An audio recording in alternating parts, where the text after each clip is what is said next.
السلام علیکم ورحمۃ اللہ وبرکاتہ۔ نحمدہ ونصلی علی رسولہ الکریم، اما بعد۔ اللہ کی توفیق سے آج کی تراویح میں 24واں پارہ فمن اظلم، جس میں پہلی سورت سورہ مومن، اس کی 80 پر 5 آیتیں، دوسری سورت حامیم سجدہ، اس کی 50 پر 4 آیتیں،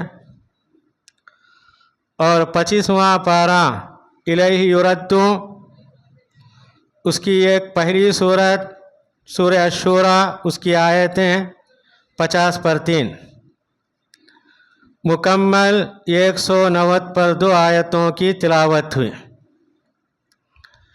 اللہ رب العزت سے دعا ہے کہ آج کی تلاوت کو اور اس کے سننے کو قبول فرمائے، ہمارے گناہوں کو معاف فرمائے۔ سورت کی ابتدا حامیم سے شروع ہوتی ہے۔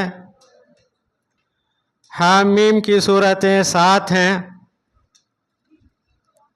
حامیم کا معنی اللہ بہتر جانتا ہے، حروف مقطعات میں سے ہے۔ ابو داؤد کی روایت ہے، جس گھر کے اندر حامیم پڑھا جاتا ہے اس گھر کے اندر کسی قسم کی تکلیف نہیں ہوتی۔ پہلی آیت میں اللہ تعالیٰ یہ کہتے ہیں، تنزیل الکتاب من اللہ العزیز العلیم، یہ کتاب یعنی قرآن مجید اللہ کے جانب سے نازل ہوئی ہے، اور اللہ تعالیٰ زبردست جاننے والا ہے۔ غافر الذنب، گناہوں کو معاف کرنے والا، قابل التوب، توبہ قبول کرنے والا، ذی الطول، بڑا احسان کرنے والا، شدید العقاب، سخت سزا دینے والا ہے۔ یہ ساری اللہ کی صفتیں بیان کی گئیں۔ اس کے بعد یہ بتایا گیا، اللہ کے عرش کو اٹھانے والے فرشتے مومنوں کے لیے دعا کرتے ہیں۔ وہ اللہ سے دعا کرتے ہوئے کہتے ہیں، اے ہمارے رب، ان لوگوں کی مغفرت فرما جو توبہ کرتے ہیں، تیری سیدھے راستے کی پیروی کرتے ہیں۔ اور وہ کہتے ہیں، اے ہمارے رب، ان کو جہنم کے عذاب سے بچا۔ اور یہ بھی کہتے ہیں، اللہ ان کے ماں باپ، ان کی بیوی بچے ان کے ساتھ ملا دے۔ اللہ کے فرشتے دعا کرتے ہیں مومنوں کے حق میں، توبہ کرنے والوں کے لیے، سیدھے راستے پر چلنے والوں کے لیے یہ دعا کرتے ہیں، ان کو جہنم کے عذاب سے بچا، ان کی بیوی بچے ماں باپ جو بھی نیک ہیں ان کے ساتھ ملا دے۔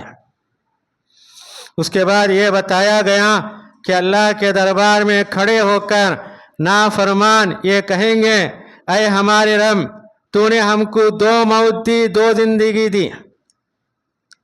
پہلی موت کب؟ جبکہ ماں کے پیٹ کے اندر ڈھانچہ ہوتا ہے، اس کے اندر روح نہیں ہوتی ہے، پہلی موت۔ دنیا میں آنے کے بعد زندگی ختم ہوتی ہے، دوسری موت۔ 2 زندگی، ماں کے پیٹ کے اندر ڈھانچہ بننے کے بعد اس کے اندر روح پھونکی جاتی ہے، پہلی زندگی۔ اور دوسری زندگی خبر سے اٹھنے کے بعد یہ لوگ کہیں گے، اے اللہ، تو نے ہم کو 2 بار ہم کو موت دی، 2 بار زندگی دی، دنیا میں جانے کا ایک راستہ دے، ہم نیک عمل کر کے آئیں گے۔ وہاں اقرار کرنا بیکار ہے۔ اس کے بعد یہ بتایا گیا، اللہ کے دربار میں اعلان ہوگا، لمن الملک اليوم، آج کس کی حکومت ہے، کس کی بادشاہت ہے؟ چاروں جانب سے یہی آواز آئے گی، للہ الواحد القہار، اللہ کے لیے ہے جو اکیلا ہے، بڑا غالب ہے۔ اور اللہ تعالیٰ آسمانوں اور زمینوں کو اپنی مٹھی میں لے لیں گے، اور یہ کہیں گے، این الملوک، دنیا کے بادشاہ کہاں ہیں؟ این المتکبرون، دنیا میں تکبر کرنے والے کہاں ہیں؟